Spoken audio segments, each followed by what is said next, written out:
Good afternoon. Raj Rajesh institute का YouTube channel पर आप लोगों का स्वागत है।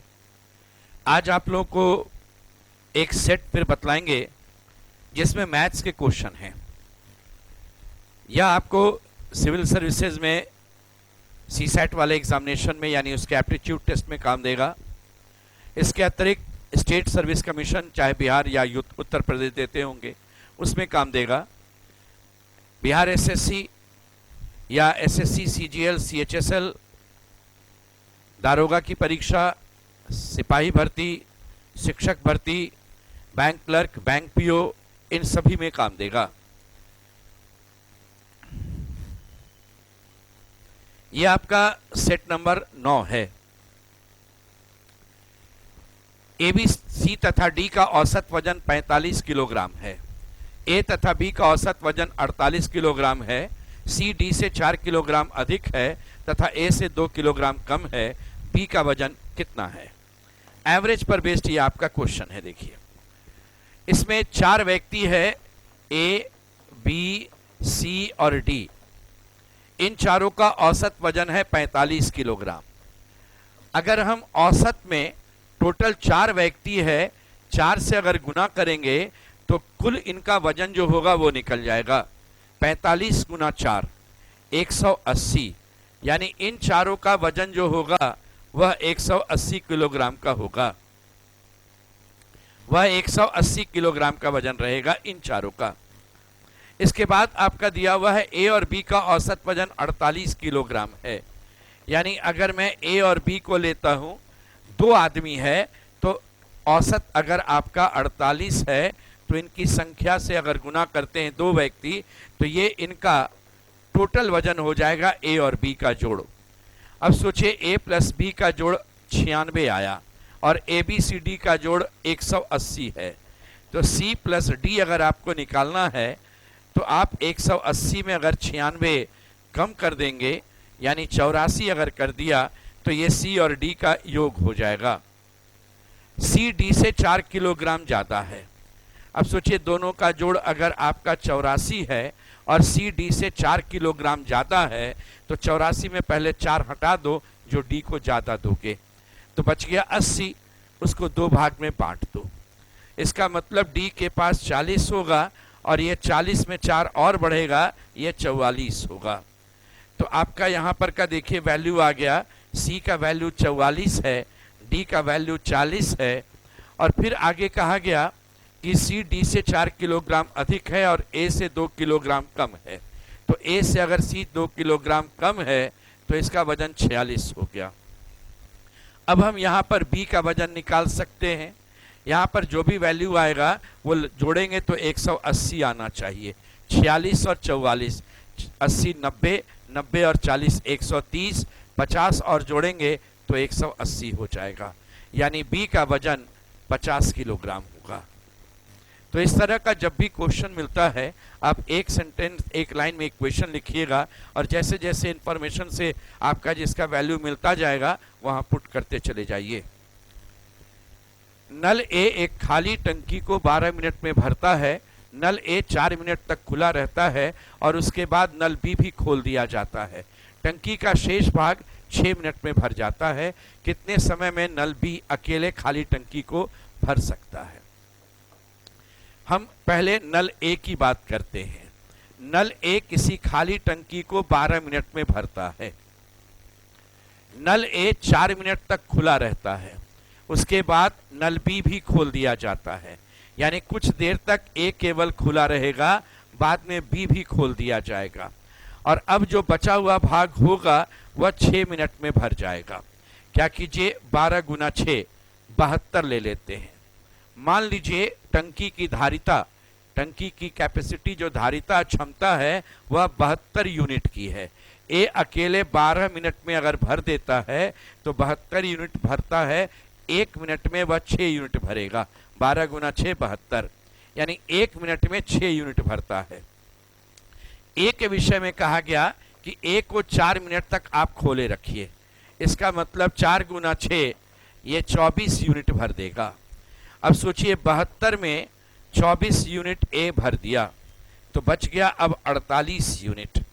ये 48 यूनिट अब ए और बी मिल करके भरेगा, तो ये 48 यूनिट ही भरना है इसको, ए और बी मिल करके, ये दोनों मिल करके अब 48 यूनिट ही भरेगा। तो 6 मिनट में अगर भरता है तो 1 मिनट में 8 यूनिट भरेगा। इसमें ए और बी दोनों मिल करके है। ए 6 यूनिट भरता है, तो बी जो है वह 1 मिनट में 2 यूनिट भरेगा। तो बी अगर अकेले चलता है तो 1 मिनट में 2 यूनिट भरता है, और टंकी आपका 72 यूनिट का है, तो खाली टंकी को भरने में ये 36 मिनट लगा देगा। खाली टंकी को भरने में वह 36 मिनट लगाएगा। इस तरह के क्वेश्चन में ध्यान रखिएगा, ये एफिशिएंसी रहता है प्रति मिनट या प्रति घंटा काम करने की क्षमता, और ये लगता है टोटल समय। अगर इन दोनों को गुना करते हैं तो टोटल वर्क डन या कैपेसिटी ऑफ टैंक वो निकल जाता है।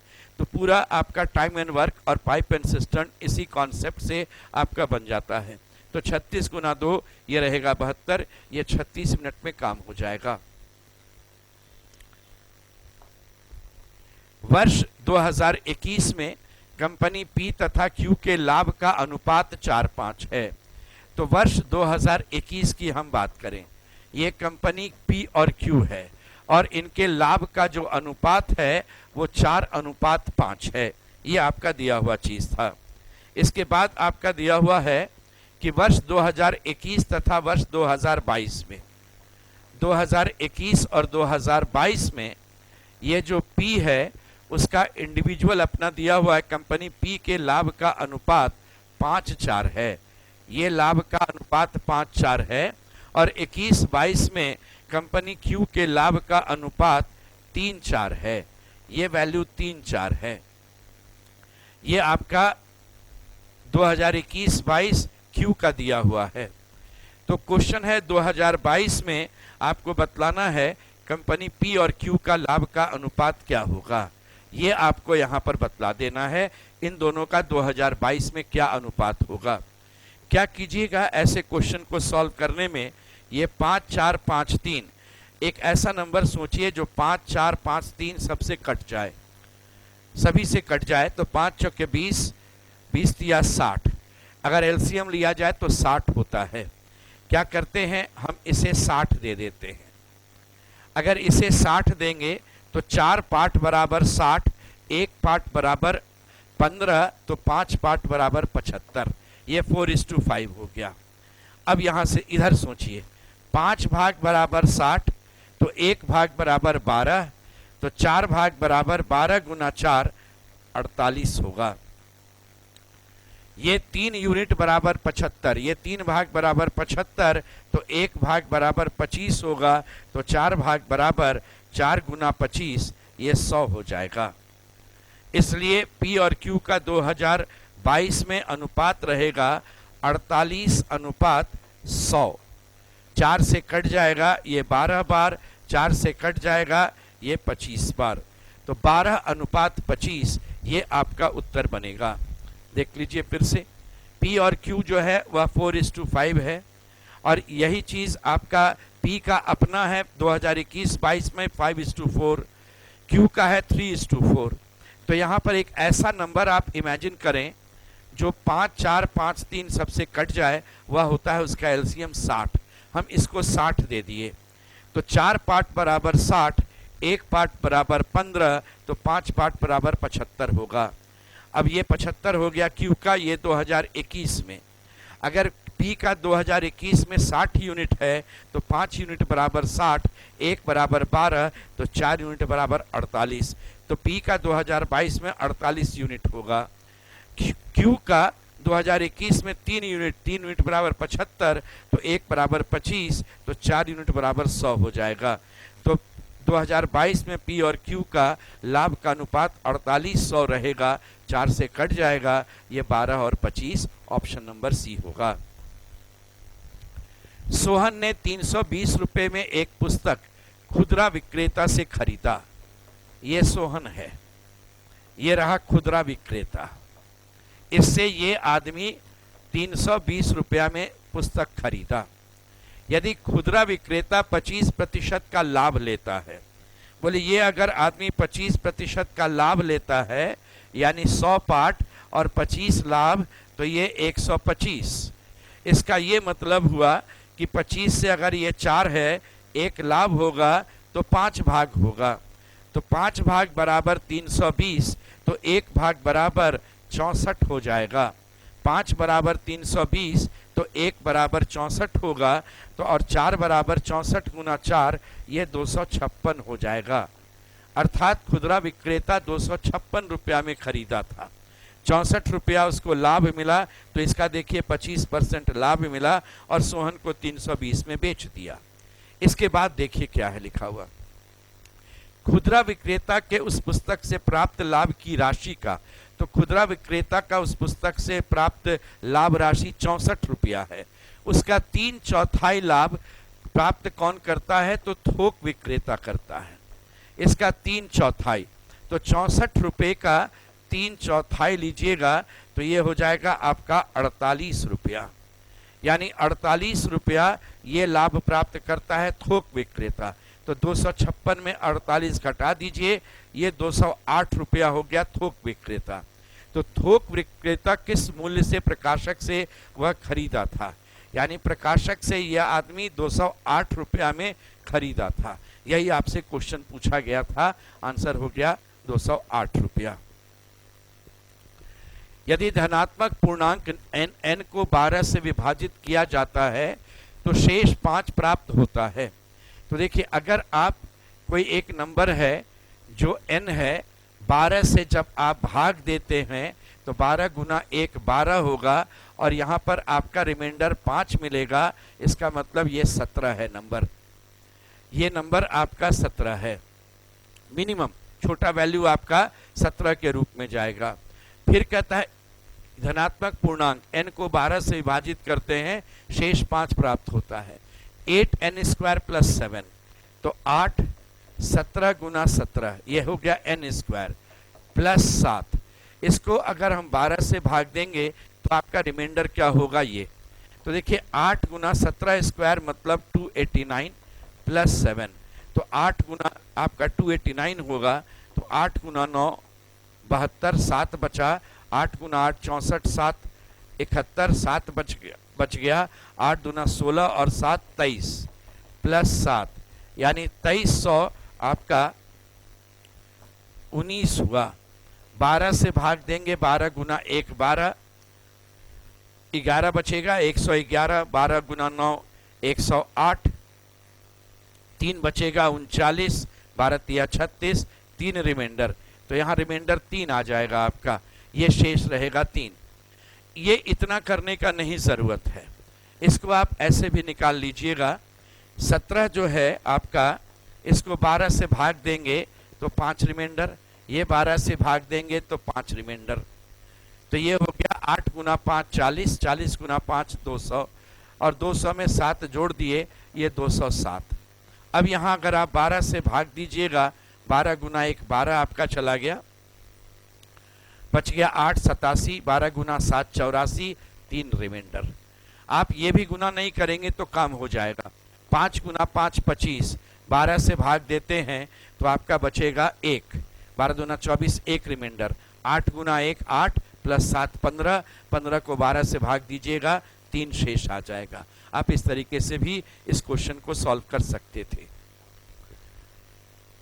एक घन के प्रत्येक भुजा को यदि 3 गुना करते हैं तो उसके कुल सतहों के क्षेत्रफल में कितने की वृद्धि होती है। तो देखिए, घन में लंबाई चौड़ाई और ऊंचाई ये तीनों बराबर, मान लो ये a है, ये a है, तो इसके एक सतह का एरिया a², तो बोले a², इसका भी एरिया, इसका भी एरिया, इसका भी एरिया, तो 6 सतह कुल होता है। इसलिए टोटल सरफेस एरिया जो होता है ना, कुल सतहों का क्षेत्रफल, टोटल सरफेस एरिया जो रहता है वह 6l² या 6a² होता है, ये चीज़ है। तो कहता है कि अगर उसके प्रत्येक भुजा को 3 गुना करते हैं, मान लीजिए आप कोई भी एक वैल्यू लेकर के चलिए। देखिए, अगर ऐसे भी सोचिए, यहाँ के वैल्यू को अगर हम 3 गुना करेंगे तो ये अंतर होगा 3 का स्क्वायर होगा, यानी 9 गुना बढ़ जाएगा। हम इसको एक एग्जाम्पल से समझा दें। मान लो a का वैल्यू 2 लेते, तो पहले जो इसका रहता वह 6a² यानी 6 इंटू 2 का स्क्वायर, तो 6 गुना 4 ये 24 होता। ये पहले की बात है। अब कहा गया कि इसके भुजा को 3 गुना कर दो, तो इसके भुजा को अगर हम 3 गुना कर देंगे तो भुजा अब 6 हो जाएगा। तो इस केस में अब जब 6a स्क्वायर लेंगे तो 6 गुना 6 का स्क्वायर यानी 6 गुना 36 ये 216 होगा। तो इसके एरिया में क्या परिवर्तन होगा, पहले 24 था, अब ये 216 हो गया, ये 9 गुना बढ़ गया। ये चीज़, ये तो आपको एक एग्जाम्पल से बतला है, लेकिन आप यहीं पर एक काम कर लीजिएगा तो आपका हो जाएगा। देखिए पहले अगर 6a स्क्वायर है, बाद में भी 6a स्क्वायर में ये 3 गुना हो गया, तो 6 गुना 3a स्क्वायर हो गया। तो पहले था 6a स्क्वायर, अब 6 गुना 3a स्क्वायर ऐसे रहेगा आपका, तो 6 गुना 9a स्क्वायर हो जाएगा। तो 6a स्क्वायर से बढ़ करके आपका ये 6 इंटू 9a स्क्वायर हो गया। 6 कैंसिल, a स्क्वायर कैंसिल, तो यहाँ 1 बचा, यहाँ 9 बचा, ये 9 गुना हो गया। तो ये आपका आंसर हो गया 9 टाइम्स। आप इस तरह से अपना सॉल्व कर सकते थे। देखिए इस क्वेश्चन में कहता है कि a train can cross a 1 kilometre long bridge in 15 seconds, it can cross a 1300 metre long tunnel in 19 seconds. तो जैसा आप जानते हैं distance is equal to speed into time. पहले वाले केस में ट्रेन की लंबाई t और यह आपका लंबा पुल जो है वो 1 किलोमीटर का 1000 मीटर, ये पुल का एग्जाम्पल ले रहे हैं हम लोग। ये हो गया आपका t प्लस ये 1000 मीटर, ये बराबर स्पीड ऑफ ट्रेन और टाइम टेकन यहाँ पर है 15 सेकेंड। एक इक्वेशन आपका ये तैयार हुआ। दूसरा इक्वेशन कहता है कि वही गाड़ी तो ट्रेन की लंबाई और 1300 मीटर लंबे सुरंग को, तो इस बार हम लोग सुरंग की बात करते हैं। ये सुरंग हो गया 1300 मीटर लंबा और ट्रेन का स्पीड s है और समय लगता है 19 सेकेंड। तो दोनों इक्वेशन से s जो है दोनों में आपका सेम स्पीड s होगा कॉमन। तो पहले वाले केस में t प्लस 1000 डिवाइडेड बाई 15, दूसरे केस में t प्लस 1300 डिवाइडेड बाई आपका 19, ये आ जाएगा। अब इस केस में आप लीजिए 19 गुना t, 19t प्लस 19,000, ये 15t प्लस 15 गुना 13, 150, 15 तिया 45, 195, ये रहा आपका 19,500। तो इसको इधर अगर बुलाएंगे तो 19t माइनस 15t, ये जाएगा 19,500 माइनस 19,000। तो यहाँ 4t बराबर 500, तो t बराबर 500 बटा 4 यानी 125। तो आंसर हो गया आपका ट्रेन की लंबाई 125 मीटर की होगी। यह आपका आंसर रहेगा, ट्रेन की लंबाई 125 मीटर। एक दुकानदार सभी वस्तुओं पर 40%, 20% तथा 10% का क्रमिक छूट देता है। 1200 रुपये अंकित मूल्य के वस्तु को ग्राहक कितने रुपयों में प्राप्त करेगा। तो अंकित मूल्य मान लीजिए 1200 रुपया है। सबसे पहले उसने 40% का छूट दिया। देखिए 10% होगा 120, इधर से एक डिजिट के बाद डेसिमल लगा देना, 4 गुना करेंगे 40% होगा, यानी 480 रुपये का छूट दे दिया। 1200 में 480 घटा दीजिएगा, 720 बचेगा। 1200 में 500 घटाइए, 720 जोड़ दीजिए, 720 हो गया। फिर ये आदमी 20% की छूट देता है। देखिए 10% हो गया 72, दुगना हो गया 20%, 144 रुपये की छूट दे दिया। 720 में 144 घटा दीजिए, 120 घटाएंगे 600, 24 और घटा देंगे आप, तो ये रहेगा 576। 57 और 14 71, 6 4 10 72, 720 हो गया। अब इसके बाद फिर वो 10% की और छूट दिया, यानी 57 रुपया 60 पैसा का छूट और दिया। अब उसके पास देखिए क्या बचेगा, यहाँ 40 पैसा पहले बचेगा। तो ये पहले तो 40 पैसा बचा, आपके एक ही विकल्प में 40 पैसा है। फिर यहाँ पर 40 पैसा इसमें जोड़ दीजिएगा तो 58 रुपया होगा। 576 में आप 58 रुपया घटा दीजिए तो बचेगा 518 रुपया। तो आंसर हो गया 518 रुपया 40 पैसा, ऑप्शन नंबर सी। तो अगर 40%, 20% और 10% का छूट दे रहा था तो ये तरीका आपका सॉल्व करने का होगा। नेक्स्ट क्वेश्चन में आप आइए। अगले क्वेश्चन में आप देखते हैं कि what number must be subtracted from each of the numbers 55, 23, 43 and 19। अगर कोई क्वेश्चन प्रोपोर्शन में आता है कि आपको 4 नंबर दे देगा, कहेगा कि उसमें क्या हम जोड़ेंगे चारों में या क्या घटाएंगे, कुछ भी रहे, जोड़ या घटाओ, और वो एक ही नंबर चारों में जोड़ या घटाव करोगे तो जो रिजल्टेंट आएगा वह एक प्रोपोर्शन में वह समानुपाती होना चाहिए, समानुपात होना चाहिए। उसका तरीका क्या है, आप इसको ए, इसको बी, इसको सी, इसको डी मानिए। ये चारों हो गया ए बी सी डी। ये ए और डी को आप गुना करें और बी और सी को गुना करें। ये तरीका रखिएगा, ए और डी को गुना कीजिएगा, बी और सी को गुना कीजिएगा। इनमें जो बड़ा वैल्यू आएगा और ये जो भी बड़ा आएगा उसमें से छोटा को घटा दीजिएगा। जैसे मान लो ए का वैल्यू 55 और डी का वैल्यू 19, तो 55 गुना 19 करेंगे आप, और बी का वैल्यू 23 और सी का वैल्यू 43, 23 गुना 43 करेंगे। अब इन दोनों में जो बड़ा वैल्यू होगा उसमें से छोटा को घटा दीजिएगा। डिवाइडेड बाई, आगे डिवाइडेड बाई, फिर क्या करना है, वही a प्लस डी, इस ऊपर में गुना होगा, नीचे में जोड़ होगा, ये b प्लस सी, यहाँ फिर बड़ा में से छोटा घटेगा। जैसे 55 और 19, ये जोड़ दिया, 55 और 19 जोड़ेंगे तो 74 आएगा, ये वाला वैल्यू 74, और b और c जोड़ेंगे तो 23 और 43, ये हो गया 66। तो बोले इस केस में आपका 74 और 66 हो जाएगा। तो 74 बड़ा, 66 छोटा, हमेशा बड़ा में से छोटा घटा देना है। तो यहाँ पर अब रिजल्ट आपका आया 55 गुना 19, 19 पछे 95, 9 रहा, 19 पछे 95 और 9 104, ये 1045, और 23 गुना 43, 23 गुना 3 ये 69, 69, 6 बचा, 23 गुना 4 92 हो गया, और 6 98, 989, ये बड़ा और ये छोटा। अगर ये वाला वैल्यू बड़ा होता तो उससे आप छोटा वाला को घटा देंगे। इसमें हमेशा ध्यान रखिएगा, इनमें से जो भी बड़ा होता है बड़ा में से छोटा घटेगा। डिवाइडेड बाई, यहाँ पर जो बड़ा है उसमें से छोटा घटा देंगे। 1045 में 989 घटेगा, तो यहाँ ऊपर बचेगा 56 और नीचे होगा 8, ये रहेगा 7। तो आपका आंसर हो गया यहाँ 7। चाहे तो आप चेक कर लें ऐसे, 55 में 7 क्या करना था, घटाना है। 55 में 7 घटाएंगे तो 48 होगा, 23 में 7 घटाएंगे तो 16 होगा, 43 में 7 घटाइएगा 36 होगा, और 19 में 7 घटाइएगा तो 12 होगा। बोले 48 और 16 3:1, और 36 और 12 ये भी 3:1। तो ये दोनों जो रहा आपका, ये आपका प्रोपोर्शन में है। जब कोई दो रेशियो बराबर होता है उसे ही आप प्रोपोर्शन, यानी दो अनुपात समान होता है तो उसे आप समानुपात कहते हैं।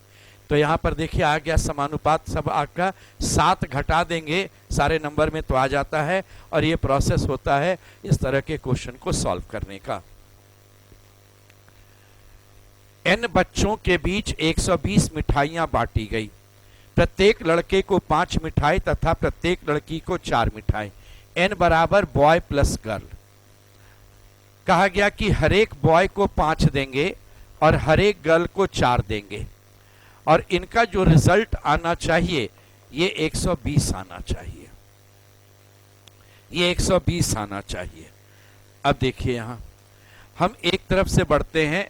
अगर हम b का वैल्यू मैक्सिमम लेंगे 24, तो ये जब 24 लेंगे तो 24 गुना 5 120, ये 0 होगा। तो 0 तो हो नहीं सकता है क्योंकि बॉयज और गर्ल्स दोनों है आपका, इसलिए ये नहीं संभव है। अब क्या करना है, ऐसा आपको बांटना है कि 5 और 4, तो क्या कीजिए 5 और 4 को गुना करते हैं 20, या एलसीएम लीजिएगा 20। तो अब इसमें जैसे इसकी बात करते थे तो 120 पूरा का पूरा आ रहा था। अब आप क्या कीजिएगा 20 कम कर दीजिए, अर्थात यहाँ 100 रखिए। 100 रखने के लिए ये हम करेंगे क्या कि बॉय का नंबर जो होगा ये 20 रखते हैं, 5 गुना 20 100 हो गया। तो यहाँ पर एक लाना तो आपको 120 है, तो गर्ल्स के लिए फिर क्या कीजिएगा, 4 ट्रॉफी मिलना है, 5 लेकर चलेंगे, 4 5 20। तो यहाँ पर बॉयज 20 होगा, गर्ल्स 5 होगी, तो यहाँ पर 20 और 5 25 हो जाएगा। फिर इसके बाद घटाइएगा तो यहाँ 80 रखिए, हमेशा 20 के डिफरेंस पर घटेगा, इसलिए 20, 5 गुना 4 20, यानी 20 ऐसा नंबर है जो 5 से भी कट जाएगा, 4 से भी कट जाएगा। तो इस बार देखिए 80 बॉयज चाहिए, 80 बॉयज का मतलब 5 गुना 16, 16 बॉयज होंगे जिसमें हर एक को 5 मिलेगा मिठाई, 16 पचे 80 मिठाई बॉयज के लिए, तो 40 मिठाई गर्ल्स के लिए होगा। एक गर्ल को 4 मिलता है तो 4 गुना 10। अब आप ध्यान से देखिएगा, यहाँ 4 घट रहा है तो यहाँ 5 बढ़ रहा है, यहाँ 4 घट रहा है इसका 4, तो यहाँ ये वाला 5 घट आपका बढ़ रहा है। तो इस केस में 16 और 10 26 होगा बॉयज और गर्ल्स मिलाकर, 16 बॉयज 10 गर्ल्स। फिर उसी तरह से और आगे बढ़ते तो ये फिर आपका 4 घटेगा तो 12 होगा, ये 5 बढ़ेगा तो 15 होगा, 12 गुना 5 60 हो गया, और ये 15 गुना 4 ये भी 60 हो गया, 60 और 60 120 हो गया मिठाई। इस केस में 12 और 15 ये 27 हो जाएगा। इसी प्रकार और आगे आप बढ़िएगा तो ये वैल्यू आपका 8 हो जाएगा, और ये वैल्यू आपका 20 होगा, 20 गुना 4 80, और इस तरफ आइएगा तो 5 गुना 8 40, ये फिर आपका 120 हुआ। फिर आप और बढ़ते तो 8 और 20 मिलकर 28 हो गया। फिर और चलिएगा तो यहाँ 4 हो जाएगा, 5 गुना 4 बराबर 20, तो इस तरफ 100 हो जाएगा, तो ये 4 गुना 25, ये 100 उधर हो गया 120, तो 25 और 4 29।